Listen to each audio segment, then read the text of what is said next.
اللهم صل على محمد وعلى آل محمد۔ میرے دیکھنے والے تمام مسلمان بہن بھائیوں کو میری طرف سے السلام علیکم ورحمۃ اللہ وبرکاتہ۔ کل کی ویڈیو میں ہم نے خالی الف کے بارے میں سیکھا تھا۔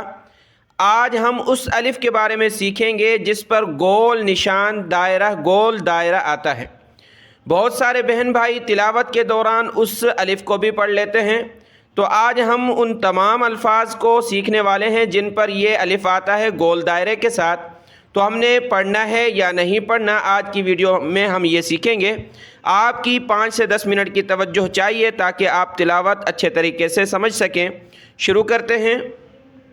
اعوذ باللہ من الشیطان الرجیم، بسم اللہ الرحمن الرحیم۔ دیکھیں میں نے آپ کے سامنے سورۃ التوبہ کی آیت نمبر 47 نمبر آیت ہے سورۃ التوبہ کی، اس کو کھول لیا ہے۔ اب اس میں یہ آیتیں دیکھیں، یہاں پر یہ لفظ آپ کو نظر آ رہا ہے اور لام کے بعد آپ کو نظر آ رہا ہے الف، ٹھیک ہے۔ اب الف کے اوپر یہ گول دائرہ ہے، گول نشان۔ تو دیکھیں ایک قاعدہ تجوید کا یہ سمجھ لیں کہ قرآن مجید میں تمام وہ الفاظ جس میں یہ الف آئے اور اس الف کے اوپر ایسا گول نشان، گول دائرہ آپ کو نظر آئے، تو آپ نے کیا کرنا ہے کہ اس الف کو یا کوئی بھی دوسرا حرف ہو جس کے اوپر یہ گول دائرہ ہو، اس کو نہیں پڑھنا، اس کو پڑھنا نہیں ہے۔ بہت سارے کیا پڑھتے ہیں؟ إِلَّا خَبَالًا وَلَا أَوْضَعُوا وَلَا، تو دیکھیں واو زبر وا، لام الف زبر لا پڑھتے ہیں، یعنی لام کے ساتھ الف کو پڑھا ہے، تو یہ پڑھنا نہیں ہے، یہ غلطی ہے، باریک سی غلطی ہے، پتہ نہیں چلتا، تو اس لیے آپ کو اس ویڈیو میں سمجھایا جا رہا ہے تاکہ آپ بھی اس کو نوٹ کر لیں کہ لام کے بعد دیکھیں الف ہے، اس کے اوپر یہ گول نشان ہے، اس کو ہم نے نہیں پڑھنا۔ تو کیا پڑھنا ہے؟ صرف لام پڑھنا ہے، لام کو کھینچنا نہیں ہے۔ واو زبر وا، لام زبر لا، ولا ولا اوضعوا ولا، اس طرح پڑھنا ہے۔ دیکھیں یہ کچھ الفاظ ہیں، میں ان کو ایک ایک کر کے آپ کو دکھاتا ہوں۔ تو قرآن مجید کے شروع سے جو الفاظ ہیں ایک دو ہم وہ دیکھ لیتے ہیں، پھر آتے ہیں آگے۔ پہلا لفظ ہے سورہ آل عمران کی آیت نمبر 144 نمبر آیت ہے سورہ آل عمران۔ یہ لفظ آپ کو نظر آ رہا ہے، یہاں پر دیکھیں فا کے بعد جو الف ہے اس الف کے اوپر یہ گول نشان ہے، تو بہت سارے غلطی میں اس کو پڑھ لیتے ہیں اس الف کو، حالانکہ اس کو نہیں پڑھنا۔ تو کیا پڑھنا ہے؟ أَفَإِن مَّاتَ، افائم، ٹھیک ہے، افائم نہیں پڑھنا، فا کے ساتھ الف پر گول نشان ہے، یہ بتا رہے ہیں کہ آپ اس کو چھوڑ دیں۔ حمزہ زبر ا، فا زبر فا، افا، اس کے بعد حمزہ کو آگے ہم میم کے ساتھ ملائیں گے، اور میم کے اوپر تشدید ہے تو ہم نے ناک میں آواز پیدا کرنی ہے جس کو غنہ کہا جاتا ہے۔ افائم مات، افائم مات، ٹھیک ہو گیا، یہ سمجھ گئے؟ اس کو افائم، افا نہیں پڑھنا، ٹھیک، افائم مات۔ اگلا لفظ دیکھتے ہیں، اسی سورہ آل عمران کی آیت نمبر 158 نمبر آیت میں دیکھیں یہ لفظ آپ کے سامنے ہے، تو یہاں پر الف پر گول نشان ہے، تو اس الف کو ہم نے نہیں پڑھنا۔ لا الہ اللہ، اس طرح پڑھیں گے، یعنی لام زبر لا، حمزہ زیری، یہ الف کے نیچے زیر آ گیا، تو میں نے آپ کو بتایا کہ الف پر زبر زیر پیش، کھڑا زبر کھڑی زیر آ جائے تو اس الف کو پھر حمزہ کہا جائے گا، تو یہ الف کے نیچے زیر ہے تو اس کو ہم حمزہ پڑھیں گے۔ لام زبر لا، حمزہ زیر ای، لا ای، اس کے بعد اس لام کو لفظ اللہ کے ساتھ ملایا، لام لام زبر لل، لام کھڑا زبر اللہ، ہا زیر ہی، للہ، لا ای للہ، لا الہ اللہ۔